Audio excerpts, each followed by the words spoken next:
আজ রবিবার 7ই চৈত্র 2026 সালের 22শে মার্চ, সিংহ রাশি, সিংহ লগ্ন, লিও সাইনের জাতক জাতিকাদের দিনটি কিন্তু মধ্যম প্রকৃতির অতিবাহিত হবে।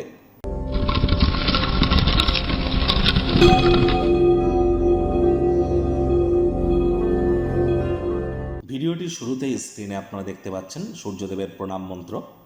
ওম জবা কুসুম শঙ্কাশং কাশ্যপেয়ং মহাদুতিম ধান্তারিং সর্বপাপঘ্নং প্রণতস্মি দিবাকরম। সকাল সকাল ঘুম থেকে উঠে সূর্যদেবকে প্রণাম করে 7বার এই মন্ত্রটি জপ করে দিন শুরু করুন। বছরটি কিন্তু সূর্যের বছর। আর মঙ্গলমন্ত্রী, দেখুন সূর্য কিন্তু বর্তমানে শনির সাথে আছে এবং সূর্য শনির নক্ষত্রে গোচর করছে, যার জন্য যত বেশি সূর্যের নাম জপ ধ্যান আরাধনা করবেন এবং পিতার সেবা করবেন, ততই কিন্তু সময় সুযোগ আপনার বেটার পরিগণিত হবে। একই সাথে বলবো যে দেখুন, আপনারা অনেকেই বলেন যে আমি ডেলি একই কথা বলি। কেন বলি? তার কারণ আমি প্রতিদিনই আপনাদের স্বাস্থ্য, আপনাদের অর্থ, আপনাদের বিজনেস, আপনাদের চাকরি, আপনাদের প্রেমের জীবন, আপনাদের দাম্পত্য জীবন, আপনাদের পারিবারিক জীবন, আপনাদের রাজনৈতিক জীবন, আপনাদের গার্হস্থ্য জীবন, এই কয়েকটি জিনিস নিয়ে আলোচনা করি এবং এই কয়েকটি ক্ষেত্র ধরেই বলি যে কোন ক্ষেত্রটা আজ ভালো, কোন ক্ষেত্রটা আজ খারাপ। যেহেতু প্রতিদিন এই একই কয়েকটি সেক্টর বা ক্ষেত্র নিয়ে কথা বলছে, রিপিট মনে হতে পারে, কিন্তু লক্ষ্য করে দেখবেন আজ যদি বলি পরিবার ভালো, কালও পারিবারিক দিকটা ভালো যাবে এমনটা কিন্তু বলছি না। ডে বাই ডে চেঞ্জ হতে থাকে, প্রতিদিন চেঞ্জ হতে থাকে, কিন্তু এই কয়েকটি বিষয়ের উপরেই আমরা কথা বলে থাকি, মাথায় রাখবেন। এই সপ্তাহটি অত্যন্ত গুরুত্বপূর্ণ। অঙ্গারক যোগ চলছে, জড়ত্ব যোগ চলছে, শনি সূর্যের কম্বিনেশন চলছে। তাহলে সাপ্তাহিক রাশিফল যারা দেখেননি, ইমিডিয়েট দেখে নিন, অত্যন্ত লাভান্বিত হবেন। রামনবমীও কিন্তু আসছে সপ্তাহে।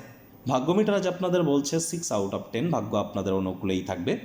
সম্পর্কের ক্ষেত্র, স্বাস্থ্যগত ব্যাপারে আপনাদেরকে একটু সাবধানতা অবলম্বন করেই চলতে হবে। কায়িক পরিশ্রমের কারণে শরীরে ক্লান্তি আপনারা অনুভব করতেই পারেন। ওজন বুঝে ভোজন গ্রহণ করুন। রাস্তাঘাটে সাবধানে গাড়ি ঘোড়া চালান। কোনো প্রকার নেতিবাচক অনুভূতির আশ্রয় ভুলেও যেন গ্রহণ করবেন না, হতাশা গ্রাস করতেই পারে। আর মাথায় রাখবেন, পরসমালোচনা, পরচর্চা, পরনিন্দা, রাগ, বিদ্বেষ, হিংসা, ঘৃণা, অহংকার, ইগো, এই ধরনের অনুভূতিগুলিকে নিয়ন্ত্রণে রাখুন। আত্মভরিতা কমান, সাংকেতিক মন্তব্য করবেন না। সেলফিশনেস যদি আপনার মনে হয় যে 1%ও আছে, ত্যাগ করুন। অ্যাটিটিউড আর সেলফিশনেসের মধ্যে কিন্তু খুব সূক্ষ্ম ফারাক, ঠিক যেমন চালাক আর বুদ্ধিমানের মধ্যে। অর্থগত ব্যাপারে আয় ইনকাম বাড়বে। নতুন উদ্যোগ পরিকল্পনার পাশাপাশি নতুন নির্মাণ কার্যের শুরুয়াতও করা যেতেই পারে। যারা দীর্ঘদিন ধরে আর্থিক সংকটের মধ্য দিয়ে যাচ্ছিলেন, কিছু না কিছু ক্ষেত্রে আপনারা লাভান্বিত হবেন, একটু হলেও রিলিফ পেতে চলেছেন। নতুন উদ্যোগ পরিকল্পনা নির্মাণ কার্যের শুরুয়াতও আজ করা যেতেই পারে।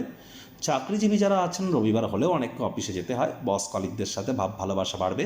কর্মে গতি অনুভব করবেন। নিজের মেধা, দক্ষতা, ট্যালেন্টের দৌলতে প্রশংসার পাত্রপাত্রীও আপনারা কিন্তু হতেই পারেন।